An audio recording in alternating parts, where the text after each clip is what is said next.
So the load management in a lot of ways is a product of that evolution and how much they're playing. That makes sense because it is Hey, very different. these athletes, their bodies are like Rolls Royce and Maseratis. Well, you got to take care of that thing.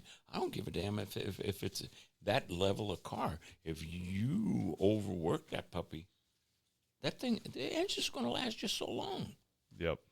Yeah, only so much. Nutrition and sleep and, rest and all of that stuff. Yeah, that's a uh, big thing. Obviously, the two focal points in season, out of season. So what is kind of your philosophy that you've used over the years? Preseason, summertime, in season, for the different sports. How do you train differently, and what's your advice to athletes that are What training? what I do is I train in a pyramid concept. What I do is you have three different muscle fibers in your body. One's for endurance, one's for speed, and one's for speed for 10 seconds. So as you start, you've got to have your endurance first. So you work on high volume rest, and as you go up the pyramid, the intensity goes up. Then the next phase, you go to a different muscle fiber, which would be more in higher level of intensity, but a longer rest. Mm-hmm. And at the top, it's 110%. The volume is very minimal, and the rest is long because it's 110. So as you go, in season's the top of the pyramid. Okay. Preseason is the middle of the pyramid. Off season's the lower part of the The base, and so pyramid. in that, let me pull the mic a little bit back towards you. There you go. So like the summertime is you're building up the muscle strength and the stamina, and that's obviously the time to kind of build the bodies. That's what I got to see a lot of, and during my career in season. How do you handle like that maintenance and keeping guys sharp without taxing and Here's what I did with Mike. Is he played a lot of minutes. Okay, my thing. It's so interesting. I wanted mandatory strength training, and that I got that shot down. And one of the things that prompted me to retire, they came and says, "Oh, what do you think about mandatory weight training?" I've been here 18 years, and now you're asking me that? Uh, 18 years to actually introduce mandatory? yeah, I'm going. Wow. Come on, man. So here's what I did with it: is we do high volume during the season.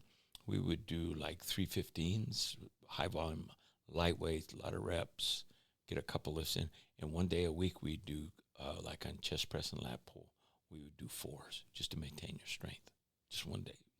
Now with Mike, it was like, or some of the guys. Okay, you played a lot of minutes. Okay, you want to lift? Okay, one set, and that's it. Just do one set of your lifts, and you're done. It helps them mentally because it gets them endorphins going, but it's not kicking their butts. Keeping the You keep your groove on. yeah. That's what I call it. Still Keeping your feel groove on. yourself Yeah. lifting that weight and Yep. controlling it. Has the evolution of like how in season training and lifting, like, is there a notable difference now versus back in the I don't know 90s? what they're doing now. I mean, yeah. There's probably fairly similar, but everybody's got all this, all this new gadget that goes. I mean, all these things, but old school still does its J. Still has its place for it. Mm-hmm.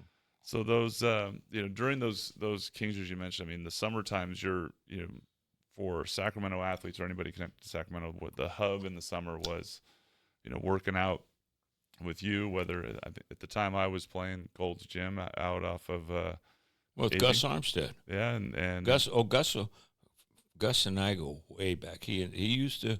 A guy named Bill Neff was an agent, and Gus worked with Bill. And Bill would send these kids out, so Gus would basketball them and then send them to me to kick their butts. Yep.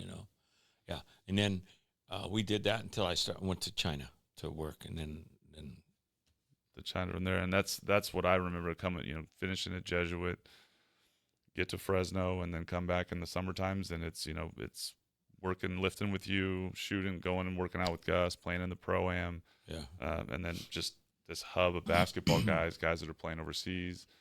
Mike and Bobby Jackson and Matt Barnes and the NBA guys, Capono. That's where I met Bennett Davison and Lynn Washington, who they would go up and play pickup at UC Davis. That hub was kind of the spot for athletes, and that was obviously basketball, but you had football guys. I used to train a guy named Greg Vaughn. Yes. Ovani. Zach legend. Yeah. So we would train, and we get some of these minor leaguers come in, and they start with this little pimp daddy shit.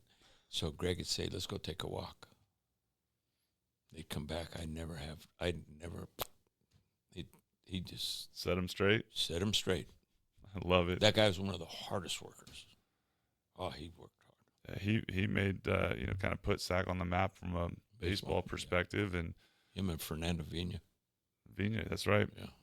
So what for you, looking back on those times and that, because that from speaking personally, for as a kid, was a two-sport athlete and certainly was pretty good at it. I was also a fan, so it was always really fun to be in that environment and be challenged and working out with guys that are already gotten to where you want to go and mixing in. How did you, kind of, when you look back at that time, as your impact on, athletes in sports and being able to create an environment of, like a melting pot of guys like that? I never thought of that stuff because my job's my hobby, and it's, people say, well, do you have an autograph from this guy? Do you have an autograph? No, because the athlete and I know what we did. That's all I care,